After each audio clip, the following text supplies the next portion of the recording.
que le livre était d'ailleurs dans ce prix. Merci. J'ai rencontré Yambo Lowell il y a 6 ans. C'était une démarche personnelle.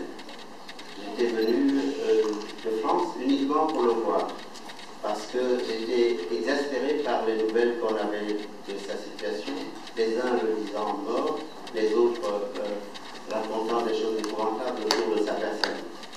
Et donc j'ai tenu à le rencontrer et je dois saluer M. Adama Sangaré. À l'époque, il était maire adjoint du 6e arrondissement. Je crois qu'il a un destin beaucoup plus important aujourd'hui. Et il a mis à ma disposition une petite équipe pour aller à Sévaré, rencontrer Yambo Lowell. Ça a été bouleversant. Je dois dire que peut-être si j'ai quelques forces et cette occasion m'en donne beaucoup de pouvoir dire ce qu'il m'a confié. Et la première approche a été une forte attaque en me disant « Ah, c'est vous les Camerounais, les traîtres ».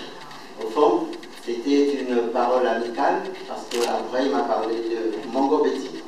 Et Mongo Betty qui était également présent dans cette conversation alors qu'il était retourné en Afrique pour un destin absolument épouvantable, lui aussi.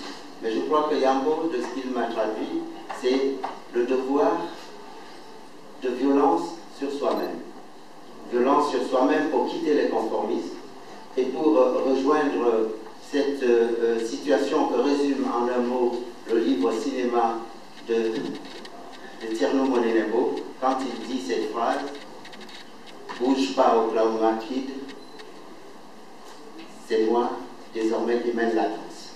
C'est un peu la phrase que j'ai retenue dans ce livre cinéma qui introduit au fond le renversement de situation et la rupture avec ce conformisme que j'ai retenu dans l'œuvre de Yambo Lowell. Bon, je ne voudrais pas être long puisque M. le ministre doit s'exprimer. Ce que je peux dire simplement, c'est que l'écriture demande une forme de transcendance. Mais parfois, elle a besoin de représentation. Aujourd'hui, c'est une charge lourde de la représenter. J'espère être à la hauteur. Merci à mon équipe de revenir parce que Sophie est également elle. C'est une aventure qui a commencé à Alger.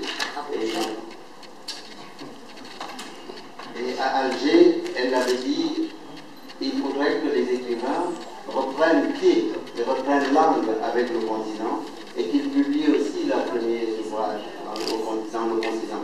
C'est pour ça que Madame l'Afrique, j'ai publié d'abord chez elle, ensuite il paraîtra chez Gallimard en avril, donc je suis extrêmement heureux, bouleversé. Je ne le montre pas parce que à côté de moi, je sais qu'il y a un maître qui lui est un seul pleureur. Il pleure un tas de